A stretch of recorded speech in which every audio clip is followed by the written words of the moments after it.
बोलो भागवत भगवान की जय। 88वां अध्याय शिव जी का संकट मोचन।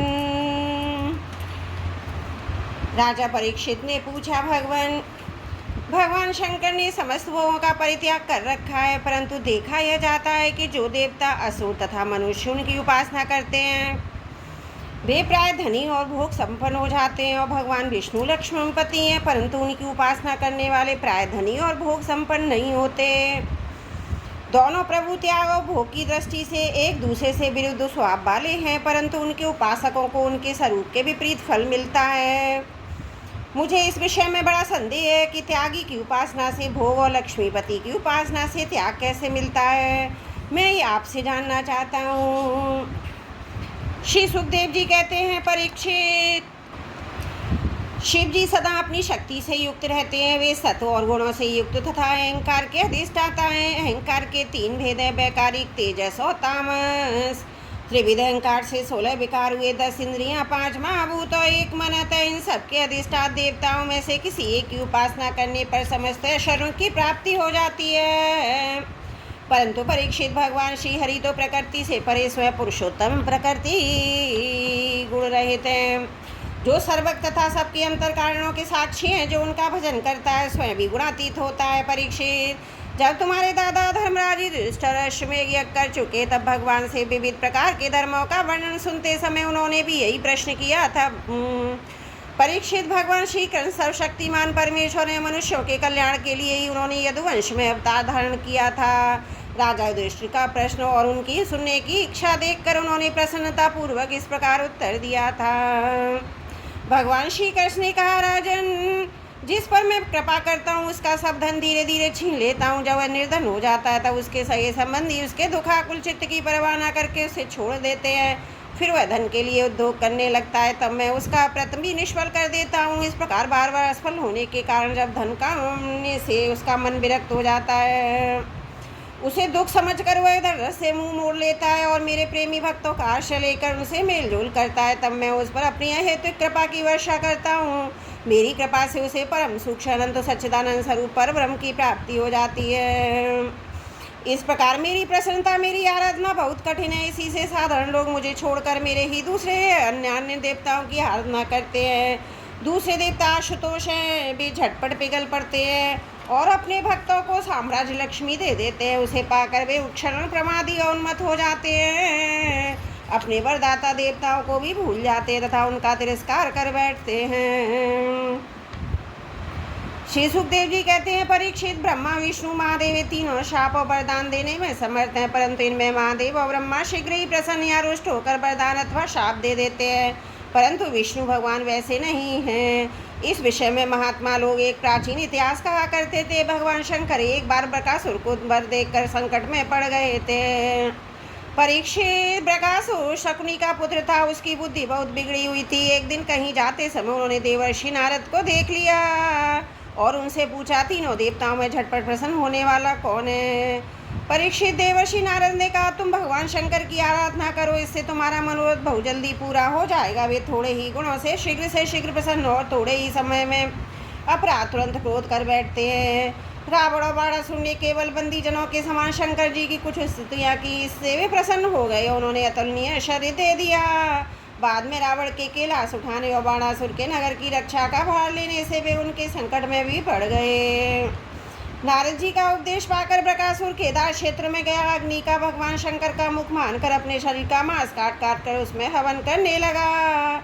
इस प्रकार 6 दिन तक उपासना करने पर जब उसे भगवान शंकर के दर्शन न हुए तब उसे बड़ा दुख हुआ। 7वें दिन केदार तीर्थ में स्नान करके उसने अपने भीगे बाल वाले मस्तक को कुल्हाड़े से काटकर हवन करना चाहा। परीक्षित, जैसे जगत में कोई दुखवश आत्महत्या करने जाता है तो हम लोग करुणावश उसे बचा लेते हैं, वैसे ही परम दयालु भगवान शंकर ने बकासुर के आत्मघात के पहले ही अग्निकुंड से अग्निदेव के समान प्रकट होकर अपने दोनों हाथों से उनके दोनों हाथ पकड़ लिए, गला काटने से रोक दिया।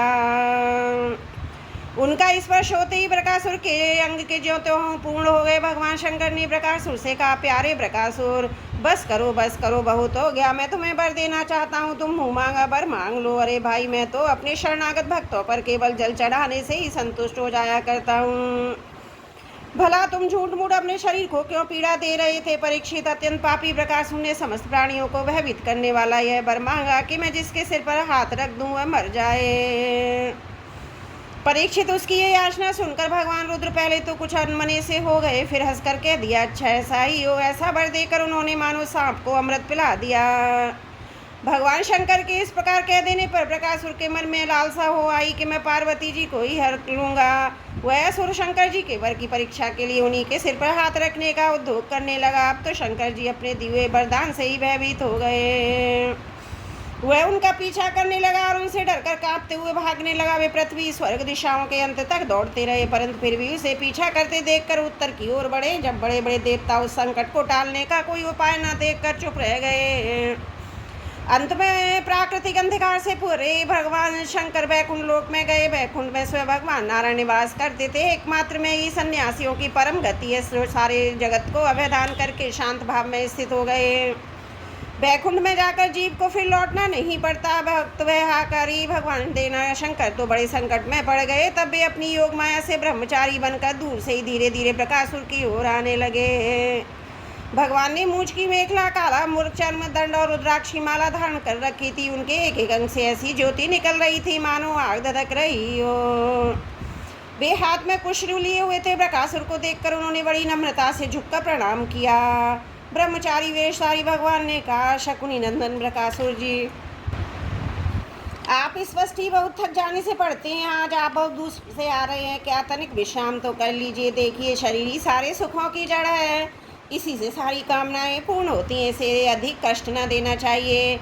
आप तो सब प्रकार से सम्मत हैं, इस प्रकार से अपना क्या करना चाहते हैं? यदि मेरे सुनने योग्य कोई बात हो तो बतलाइए, क्योंकि संसार में देखा जाता है लोग सहायकों के द्वारा बहुत से काम बना लिया करते हैं। श्री सुखदेव जी कहते हैं, परीक्षित, भगवान के एक एक शब्द से अमृत बरस रहा था। उनके इस प्रकार पूछने पर पहले तो उन्होंने तनिक ठहरकर अपनी थकावट दूर की। इसके क्रमशः अपनी तपस्या, वरदान प्राप्ति तथा भगवान शंकर के पीछे दौड़ने की बात शुरू से कह सुनाई।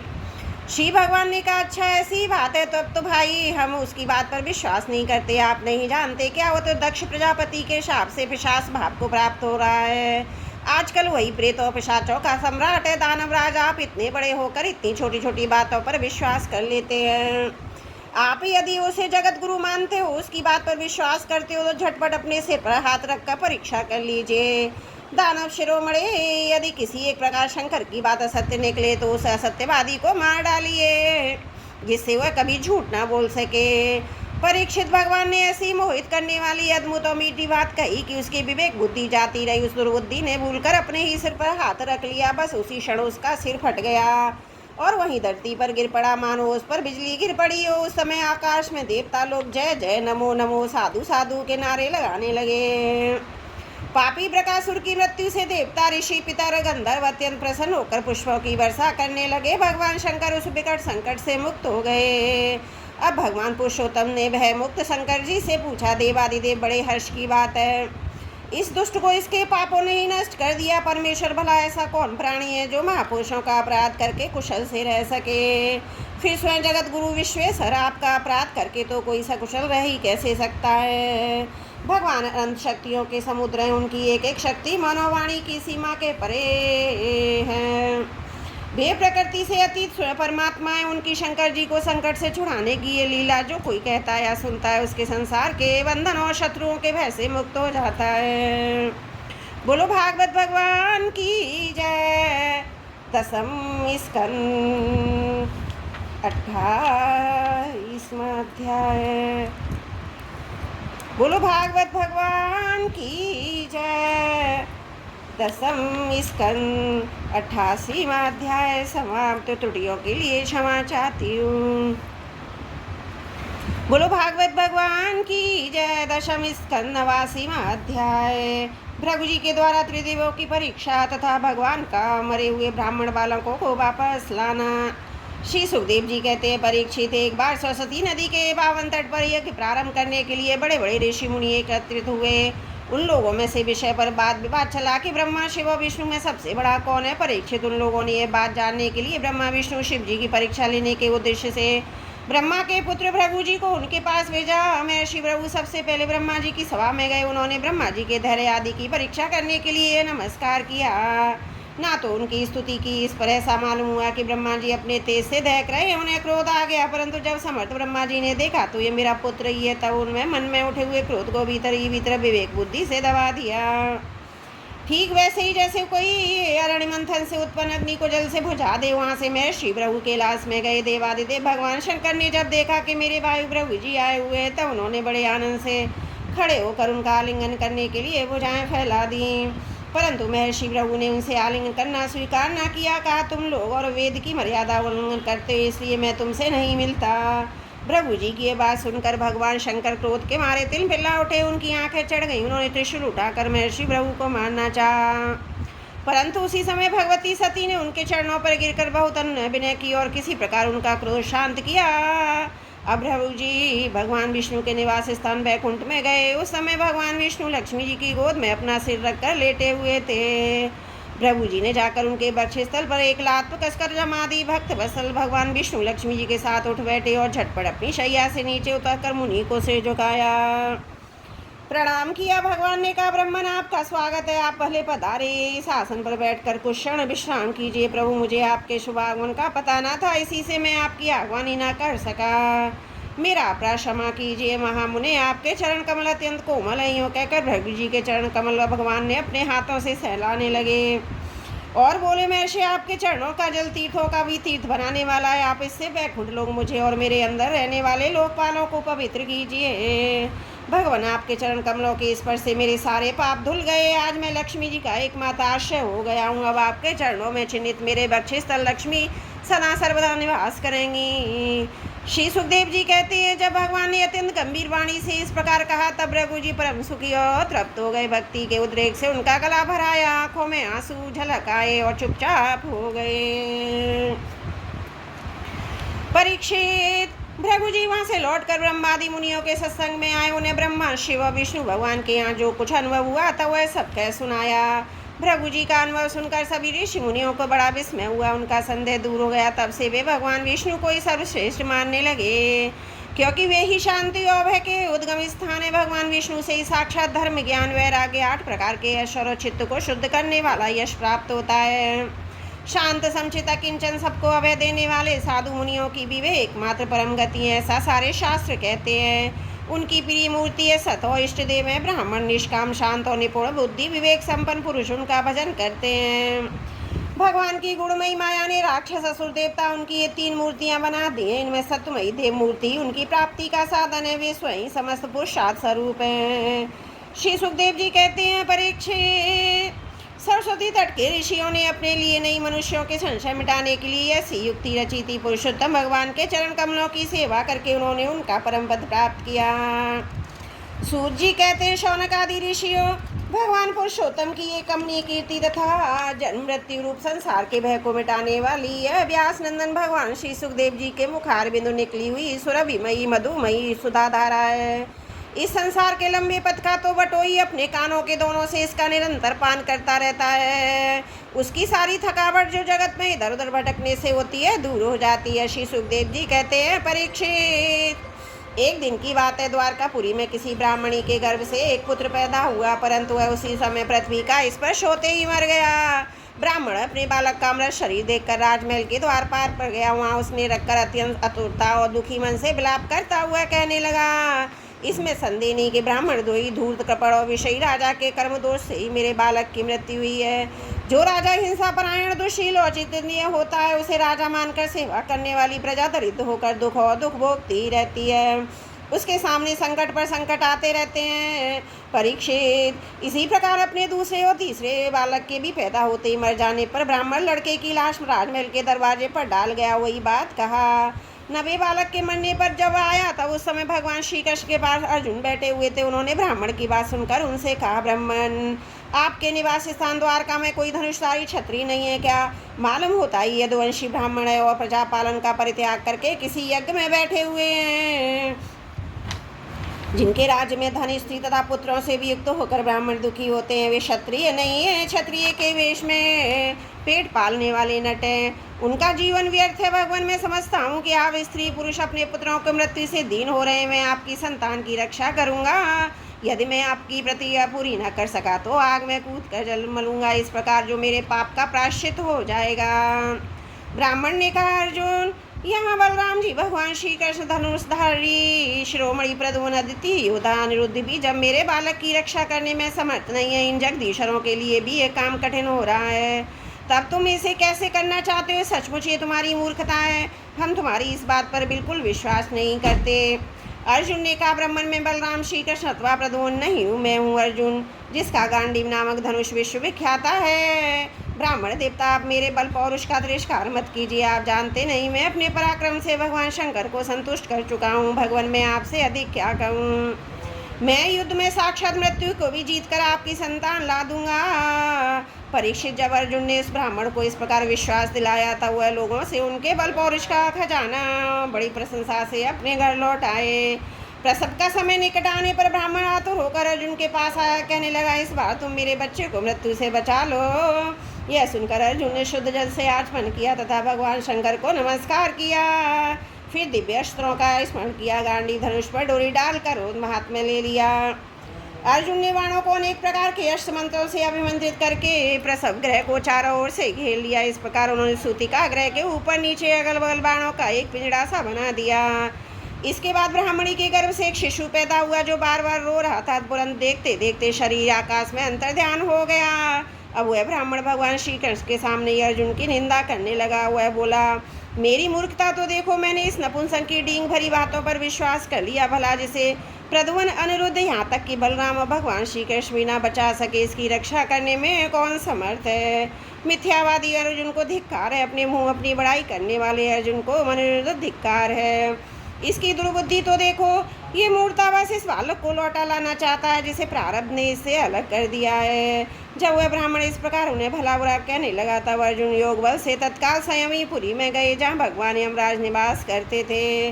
वहाँ उन्हें ब्राह्मण का बालक नहीं मिला। फिर भी अस्त्र लेकर क्रमशः इंद्र, अग्नि, निषर्ति, सोम, वायु, वरुण आदि की पुरियों में, अतल आदि नीचे के लोकों से, स्वर्ग से ऊपर के मारलोक आदि में अनन्य स्थानों में गए, परंतु कहीं भी उन्हें ब्राह्मण का बालक न मिला। उनकी प्रतिज्ञा पूरी न हो सकी। अब उन्होंने अग्नि में प्रवेश करने का विचार किया, परंतु भगवान श्री कृष्ण ने उन्हें ऐसा करने से रोकते हुए कहा, भाई अर्जुन, तुम अपने आप अपना तिरस्कार मत करो। मैं तुम्हें ब्राह्मण के सब बालक अभी दिखाई देता हूँ। आज जो लोग तुम्हारी निंदा करते हैं वे ही हम लोगों को निर्मल कीर्ति की स्थापना करेंगे। सर्वशक्तिमान भगवान श्री कृष्ण इस प्रकार समझा बुझाकर अर्जुन के साथ अपने दिव्य रथ पर सवार हुए। उन्होंने पश्चिम दिशा को प्रस्थान किया। उन्होंने 7 पर्वत वाले 7 द्वीप, 7 समुद्र और लोक लोक पर्वत को लांघकर घोर अंधकार में प्रवेश किया। परीक्षित, वह अंधकार इतना घोर था कि उसमें शैवी, सुग्रीव, मेघ, पुष्प और बलाहक नाम के चारों घोड़े अपना मार्ग भूल कर इधर उधर भटकने लगे। उन्हें कुछ सूझता ही था। योगेश्वरों के परमेश्वर भगवान श्री कृष्ण ने घोड़ों की ये दशा देखकर अपने सहस्त्र सूरों के समान तेजस्वी चक्र को आगे चलने की आज्ञा दी। सुदर्शन चक्र अपनी ज्योतिर्मय तेज से स्वयं भगवान के द्वारा उत्पन्न उस घने एवं महान अंधकार को चीरता हुआ मन के समान तीव्र गति से आगे आगे चला। उस समय वह ऐसा जान पड़ता था मानो भगवान राम को बाण धनुष से छूटकर राक्षसों की सेना में प्रवेश कर रहा हो। इस प्रकार सुदर्शन चक्र के द्वारा बतलाए हुए मार्ग से चलकर रथ अंधकार की अंतिम सीमा पर पहुंचा। उस अंधकार के पार सर्वश्रेष्ठ पारस रहित व्यापक परम ज्योति जगमगा रही थी। उसे देखकर अर्जुन की आंखें चौंधिया गईं। उन्होंने विवश होकर अपने नेत्र बंद कर लिए। इसके बाद भगवान के रथ ने दिव्य जलाशय में प्रवेश किया। बड़ी तेज आंधी के चलने के कारण उस जल में बड़ी बड़ी तरंगें उठ रही थीं जो बहुत ही भली मालूम होती थी। वहाँ एक बहुत सुंदर महल था। उसमें मणियों के सहस्त्र खंभे चमक चमक कर उसकी शोभा बढ़ा रहे थे। उसके चारों ओर बड़ी उज्ज्वल ज्योति फैली हुई थी। उसी महल में भगवान शेष जी विराजमान थे। उनका शरीर अत्यंत भयानक अद्भुत था। उनके सहस्त्र सिर थे और प्रत्येक फड़ पर सुंदर सुंदर मणियाँ जगमगा रही थीं। प्रत्येक सिर में 2-2 नेत्र थे और वे बड़े ही भयंकर थे। उनका संपूर्ण शरीर कैलाश के समान श्वेत वर्ण का था।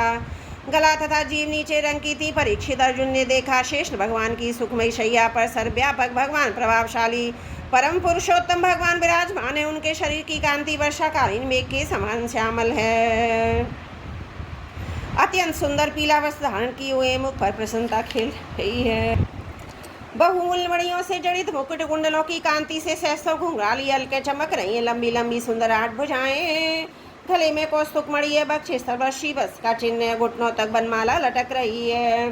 अर्जुन ने देखा उनके नंद सुनंद आदि, अपने पार्षद चक्र सुदर्शन आदि, अपने मूर्तमान आयु तथा पुष्टि श्री कीर्ति और अजाय चारों शक्तियाँ एवं संपूर्ण रिद्धियाँ ब्रह्मादि लोकपालों के अधीश्वर भगवान की सेवा कर रही हैं। परीक्षित, भगवान श्री कृष्ण ने अपने ही स्वरूप श्री अनंत भगवान को प्रणाम किया। अर्जुन के दर्शन से कुछ भयभीत हो गए थे। श्री कृष्ण के बाद उन्होंने भी उनको प्रणाम किया। वे दोनों हाथ जोड़कर खड़े हो गए। ब्रह्मादि लोकपालों के स्वामी भूमा पुरुष ने मुस्कुराते हुए मधुर और गंभीर वाणी से कहा, श्री कृष्ण और अर्जुन, मैंने तुम दोनों को देखने के लिए ब्राह्मण के बालक अपने पास मंगा लिए थे। तुम दोनों ने धर्म की रक्षा के लिए मेरी कलाओं के साथ पृथ्वी पर अवतार ग्रहण किया है।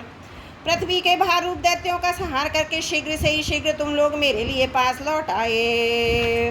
तुम दोनों ऋषिवर नर और नारायण हो, यद्यपि तुम पूर्ण काम और सर्वश्रेष्ठ हो, फिर भी जगत की स्थिति और लोक संग्रह के लिए धर्म का आचरण करो। जब भगवान भूमा पुरुष ने श्री कृष्ण अर्जुन को इस प्रकार आदेश दिया तब उन लोगों ने उसे स्वीकार किया, उन्हें नमस्कार किया। बड़े आनंद के साथ ब्राह्मण बालकों को लेकर जिस रास्ते से जिस प्रकार आए थे उसी से वैसे ही द्वारका में लौट आए। ब्राह्मण के बालक अपनी आयु के अनुसार बड़े बड़े हो गए थे। उनका रूप और आकृति वैसी ही थी जैसी उनके जन्म के समय थी। उन्हें भगवान श्री कृष्ण अर्जुन ने उनके पिता को सौंप दिया। भगवान विष्णु के उस परम धाम को देखकर अर्जुन के आश्चर्य की सीमा न रही। उन्होंने ऐसा अनुभव किया कि जीवों में जो कुछ बल पौरुष वह सब भगवान श्री कृष्ण की कृपा का फल है। परीक्षित, भगवान ने और मेरी ऐसी अनेकों ऐश्वर्य वीरता से भरपूर लीलाएं की हैं। लोक दृष्टि में भगवान लोगों के समान सांसारिक विषयों का भोग किया करते हैं। बड़े बड़े महाराजाओं के समान श्रेष्ठ श्रेष्ठ यज्ञ किए। भगवान श्री कृष्ण ने आदर्श महापुरुषों का आचरण करते हुए ब्राह्मण आदि समस्त प्रजावर्गों के सारे मनोरथ पूर्ण किए।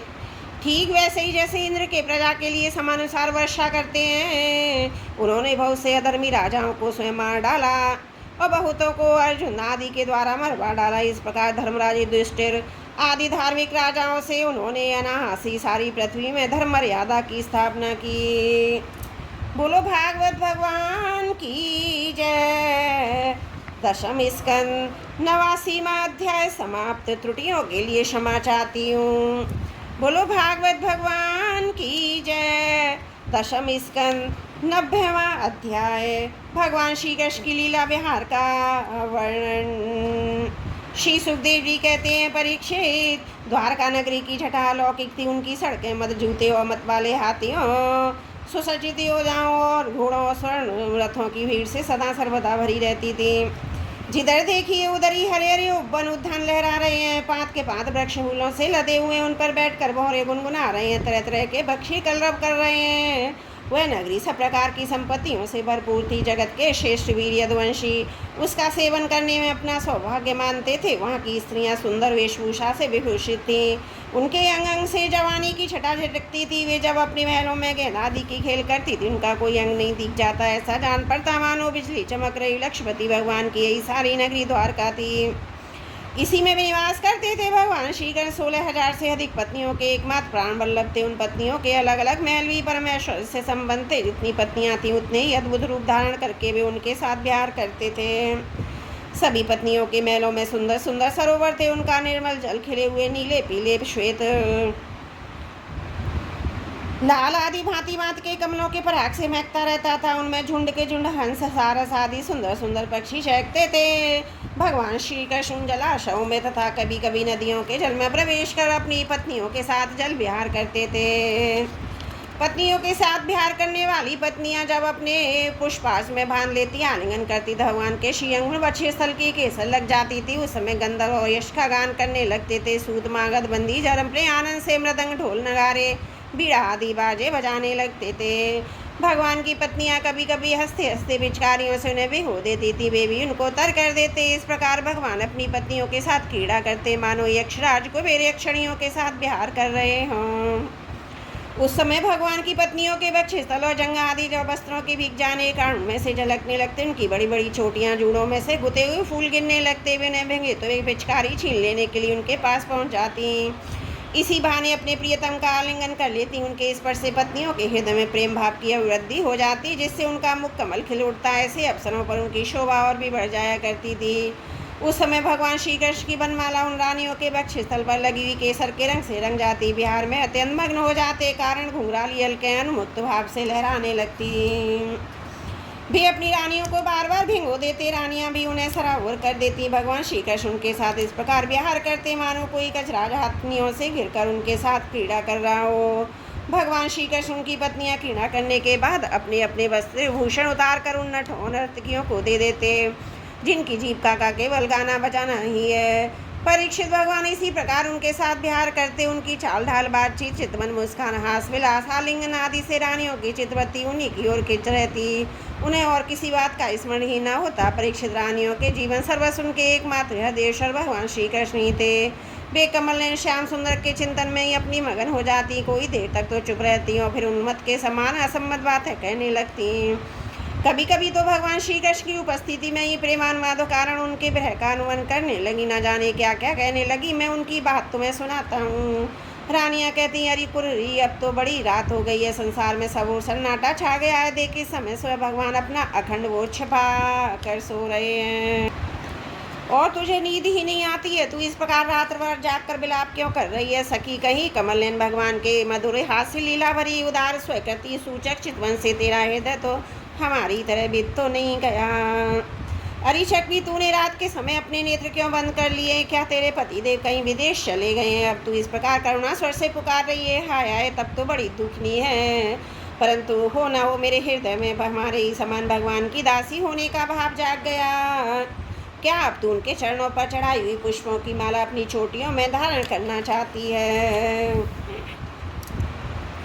हो समुद्र, तुम निरंतर गरजते ही रहते हो, तुम्हें नींद नहीं आती क्या? जान पड़ता है तुम्हें सदा जागने करने का रोग लग गया है। परंतु नहीं नहीं, हम समझ गए, हमारे प्यारे श्याम सुंदर ने तुम्हारे धैर्य, गांभीर्य आदि स्वाभाविक गुण छीन लिए। क्या इसी से तुम हमारे ही समान व्याधि के शिकार हो गए, जिसकी कोई दवा नहीं है? चंद्रदेव, तुम्हें बड़ा रोग राक्षमा का हो गया, इसी से तुम इतने क्षीण हो गए। अरे राम राम, अब तुम अपनी किरणों से अंधेरा भी नहीं हटा सकते क्या? हमारी भांति हमारे प्यारे श्याम सुंदर की मीठी मीठी रस की बातें भूल जाने के कारण तुम्हारी बोलती बंद हो गई क्या? उसी की चिंता से तुम मौन हो रहे हैं। मलयानील, हमने तेरा क्या बिगाड़ा जो तू हमारे हृदय में काम का संचार कर रहा है? रे तू नहीं जानता क्या, भगवान की तिरछी चितवन से हमारा हृदय तो पहले से ही घायल हो गया है। श्रीमन में एक तुम्हारे शरीर का सौंदर्य तो हमारे प्रियतम जैसा ही अवश्य। तुम यदुवंश शिरोमणि भगवान के परम प्यारे हो, तभी तो तुम हमारी भांति प्रेम पास में बंद कर उनका ध्यान कर रहे हो। देखो देखो, तुम्हारा हृदय चिंता से भर रहा है, तुम उनके लिए अत्यंत उत्कंठित हो रहे हो। तभी तो बार बार उनकी याद करके हमारी भांति आंसू की धारा बहा रहे हो। श्याम घन, सचमुच घन श्याम से नाता जोड़ना, घर बैठे पीड़ा मोल लेना है। री कोयल, तेरा गला बड़ा ही सुरीला है, मीठी बोली बोलने वाले हमारे प्राण प्यारे के समान ही मधुर स्वर से तू बोलती है। सचमुच तेरी बोली में सुधा बोली गई है, जो प्यारे के विरह से मरे हुए प्रेमियों को जलाने वाली है। तू ही बता, इस समय हम तेरा क्या प्रिय कर सकें? प्रिय पर्वत, तुम तो बड़े उदार विचार के हो, तुमने ही पृथ्वी को भी धारण कर रखा है। ना तुम हिलते डुलते हो, ना कुछ कहते सुनते हो। जान पड़ता है कि किसी बड़ी बात की चिंता में मगन रहते हो। ठीक ठीक है, हम समझ गई, तुम हमारी भांति चाहते हो कि अपने स्नों के समान बहुत से शिखरों पर भी भगवान श्याम सुंदर के चरण कमल धारण कर सकूं। समुद्र पत्नी नदियों, यह ग्रीष्म ऋतु है, तुम्हारे कुंड सूख गए, अब तुम्हारे अंदर खिले हुए कमलों का सौंदर्य नहीं दिखता। तुम बड़ी दुबली पतली हो गई हो। जान पड़ता है जैसे हम अपने प्रियतम श्याम सुंदर की प्रेम भरी चितवन ना पाकर अपना हृदय खो बैठी हैं और अत्यंत दुबली पतली हो गई हैं। वैसे ही तुम भी मेघों के द्वारा अपने प्रियतम समुद्र का जल ना पाकर ऐसी दीन हो गई हो। हंस, आओ आओ, भले आए, स्वागत है, आसन पर बैठो, लो दूध पियो। प्रिय हंस, श्याम सुंदर की कोई बात तो सुनाओ। हम समझती हैं कि तुम उनके दूत हो, किसी के वश में ना होने पर श्याम सुंदर सकुशल तो हैं। अरे भाई, उनकी मित्रता तो बड़ी अस्थिर है, क्षणभंगुर है। एक बात तो बतलाओ, उन्होंने हमसे कहा था कि तुम्हारी हमारी परम प्रियतमा हो। क्या अब उन्हें याद करते हैं? जाओ जाओ, हमारी अनुनय विनय नहीं सुनती। जब ये हमारी परवाह नहीं करते तो हम उनके पीछे क्यों मरें? शूद्र के दूत हम उनके पास नहीं जाती हैं। क्या कहा, ये हमारी इच्छा पूर्ण करने के लिए आना चाहते हैं। अच्छा, अब तो उन्हें बुला लाना, हमसे बातें कराना, परंतु कहीं लक्ष्मी को साथ न ले आना। तब क्या वे लक्ष्मी को छोड़कर यहाँ आना पसंद करेंगे? यह कैसी बात है? क्या स्त्रियों में लक्ष्मी भी एक ही है जिनका भगवान से अनन्य प्रेम है? क्या हमसे भी कोई एक भी वैसी नहीं है? परीक्षित, श्री कृष्ण पत्नियां योगेश्वर भगवान श्री कृष्ण में ऐसा ही अनन्य प्रेम भाव रखती थी, इसी से उन्होंने परम पद प्राप्त किया। भगवान श्री कृष्ण की लीला अनेकों प्रकार से अनेकों गीतों द्वारा गान की जाती हैं। वे मधुर इतनी हैं, इतनी मनोहर हैं कि उनसे सुनने मात्र से स्त्रियों का मन बलात् उनकी ओर खिंच जाता है। फिर तो स्त्रियां उन्हें अपने नेत्रों से देखती थी, उनके संबंध में ना तो कहना ही क्या है। जिन बड़भाग्नि स्त्रियों ने जगत गुरु भगवान श्री कृष्ण को अपना पति मानकर परम प्रेम से उनके चरण कमलों को सहलाया, उन्हें निलाया धुलाया, खिलाया पिलाया, तरह तरह की उनकी सेवा की, उनकी तपस्या का वर्णन तो भला किया ही कैसे जा सकता है। परीक्षित, भगवान श्री कृष्ण सत्पुरुषों के एकमात्र आश्रय। उन्होंने वेदोक्त धर्म का बार बार आचरण करके लोगों को ये बात दिखला दी कि घर धर्म अर्थ और काम साधन का स्थान है। इसलिए वे ग्रस्तों क्षेत्र श्रेष्ठ धर्म का आश्रय लेकर व्यवहार कर रहे थे। परीक्षित, मैं तुमसे कह रही हूँ चुका है। उनकी रानियों की संख्या थी 16,108। उन श्रेष्ठ स्त्रियों में से रुक्मणी 8 पटरानियाँ, उनके पुत्रों को तो मैं पहले ही क्रमशः वर्ण कर चुका हूँ। इनके अतिरिक्त भगवान श्री कृष्ण की और जितनी पत्नियां थीं उनमें भी प्रत्येक के 10-10 पुत्र उत्पन्न हुए। कोई आश्चर्य की बात नहीं है, क्योंकि भगवान सर्वशक्तिमान और सत्य संकल्प हैं। भगवान के परम पराक्रमी पुत्रों में 18 तो महारथी थे, जिनका यह सारे जगत में फैला हुआ था। उनके नाम मुझसे सुनो: प्रद्युम्न, अनिरुद्ध, दीप्तमान, भानु, साम्य, मधु, बृहद्भानु, चित्रभानु, ब्रक, अरुण, पुष्कर, भेदबाहु, श्रुतदेव, सुनंदन, चित्रवायु, विरूप, कवि और नियोग्रोत। राजेंद्र, भगवान श्री कृष्ण के इन पुत्रों में से सबसे श्रेष्ठ रुक्मणी नंदन प्रद्युम्न जी थे। वे सभी गुणों में उनके पिता के समान ही थे। महारथी प्रद्युम्न ने रुक्मी की कन्या से अपना विवाह किया था। इसी के गर्भ से अनिरुद्ध जी का जन्म हुआ। उनमें 10,000 हाथियों का बल था। रुक्मी के 2 हित्र अनिरुद्ध जी ने अपने नाना की पोती से विवाह किया था। उनके गर्भ से ब्रज का जन्म हुआ। ब्राह्मणों के शाप से पैदा हुए मूसल के द्वारा यदुवंश का नाश हो जाने पर एक ही बात में बच रहे थे। वज्रपुत्र हैं प्रतिबाहु, प्रतिबाहु के सुबाहु, सुबाहु के शांतसेन और शांतसेन के शतसेन। परीक्षित, इस वंश में कोई भी पुरुष ऐसा ना हुआ जो बहुत सी संतान वाला ना हो, तथा वो जो निर्धन, अल्पायु और अल्प शक्ति हो। वे सभी ब्राह्मण के भक्त थे। परीक्षित, यदुवंश में ऐसे ऐसे यशस्वी और पराक्रमी पुरुष हुए जिनकी गिनती भी हजारों वर्षों में पूरी नहीं हो सकती। मैंने ऐसे सुना है कि यदुवंश के बालकों को शिक्षा के लिए 3,88,00,000 थे। ऐसी स्थिति में महात्मा यदुवंशियों की शंका तो बताई कैसे जा सकती है। स्वयं महाराजा उग्रसेन के साथ एक नील के लगभग सैनिक रहते थे। परीक्षित, प्राचीन काल में देवासुर संग्राम के बहुत से भयंकर असुर मारे गए। वे ही मनुष्यों में उत्पन्न हुए, बड़े घमंड से जनता को सताने लगे। उनका दमन करने के लिए भगवान की आज्ञा से देवताओं ने यदुवंश में अवतार लिया था। परीक्षित, उनके कुलों की संख्या 101 थी। वे सब भगवान श्री कृष्ण को अपना स्वामी एवं आदर्श मानते थे। जो यदुवंशी उनके अनुयायी थे, उनकी सब प्रकार से उन्नति हुई। यदुवंशियों का चित्त इस प्रकार भगवान श्री कृष्ण में लगा रहता था। उन्हें सोने बैठने, घूमने फिरने, खोलने बैठने, नहाने धोने आदि कामों में अपने शरीर की भी सुधि नहीं रहती थी। वे जानते ही न थे कि हमारा शरीर क्या कर रहा है। उनकी समस्त शारीरिक क्रियाएं यंत्र की भांति अपने आप होती रहती थी। परीक्षित, भगवान का चरण धोवन गंगा जी अवश्य समस्त तीर्थों में महान एवं पवित्र है, परंतु जब स्वयं परम तीर्थ स्वरूप भगवान ने यदुवंश में अवतार ग्रहण किया, तब तो गंगा जल की महिमा अपने आप ही उनके स्वश तीर्थ की उपेक्षा कम हो गई। भगवान के स्वरूप की यह कितनी बड़ी महिमा है कि उन्होंने प्रेम करने वाले भक्त और द्वेष करने वाले शत्रु दोनों ही उनके स्वरूप को प्राप्त हुए। जिस लक्ष्मी को प्राप्त करने के लिए बड़े बड़े देवता यत्न करते रहते हैं, वे ही भगवान की सेवा में निरंतर लगी रहती हैं। भगवान का नाम एक बार सुनने और उच्चारण करने से ही सारे अमंगलों को नष्ट कर देता है। ऋषियों के वंशजों में जितने भी धर्म प्रचलित हैं, सबके संस्थापक भगवान श्री कृष्ण ही हैं। वे अपने हाथ का स्वरूप चक्र लिए रहते हैं। परीक्षित, ऐसी स्थिति में पृथ्वी का भार उतार देते हैं, ये कौन बड़ी बात है। भगवान श्री कृष्ण ही समस्त जीवों के आश्रय स्थान है। यद्यपि वे सदा सर्वदा सर्वत्र उपस्थित ही रहते हैं, फिर भी कहने के लिए उन्होंने देवकी के गर्भ से जन्म लिया। यदुवंशी वीर पार्षदों के रूप में उनकी सेवा करते रहे। उन्होंने अपने भुजबल से अधर्म का अंत कर दिया। परीक्षित भगवान स्वभाव से ही चराचर जगत को दुख मिटाते रहते थे। उनका मंद मंद मुस्कान से युक्त सुंदर मुखारबिंदु ब्रजवासियों और पुर स्त्रियों के हृदय में प्रेम भाव का संचार करता रहता। वास्तव में सारी जगत पर वही विजयी हैं, उन्हीं की जय हो जय हो। परीक्षित प्रकृति से अतीत परमात्मा ने अपने द्वारा स्थापित धर्म मर्यादा की रक्षा के लिए दिव्य लीला शरीर ग्रहण किया। उनके अनुरूप अनेकों अद्भुत चरित्रों का अभिनय किया। उनका एक एक कर्म स्मरण करने वालों के कर्म बंधनों को काट डालने वाला है। जो यदुवंश शिरोमणि भगवान श्री कृष्ण के चरण कमलों की सेवा का अधिकार प्राप्त करना चाहें, उसे उनकी लीलाओं का ही श्रवण करना चाहिए। परीक्षित, जब मनुष्य प्रतिक्षण भगवान श्री कृष्ण की मनोहरण लीलाओं कथाओं का अधिकाधिक श्रवण कीर्तन और चिंतन करने लगता है, तब उसकी यही भक्ति उसे भगवान के परम धाम पहुंचा देती है। यद्यपि काल की गति के परे पहुंच जाना बहुत ही कठिन है, परंतु भगवान के धाम में काल की डाल नहीं गलती, वह वहां तक पहुंच ही नहीं पाता। उसी धाम की प्राप्ति के लिए अनेक सम्राटों ने अपना राजपाट छोड़कर तपस्या करने के उद्देश्य से जंगल की यात्रा की। इसीलिए मनुष्य को उनकी लीला कथा का ही श्रवण करना चाहिए। इति दशम स्कंदोत्तार्ध समाप्त। हरिओम तत्सत। बोलो भागवत भगवान की जय। दशम स्कंद 90वां अध्याय समाप्त। त्रुटियों के लिए क्षमा प्रार्थी हूँ।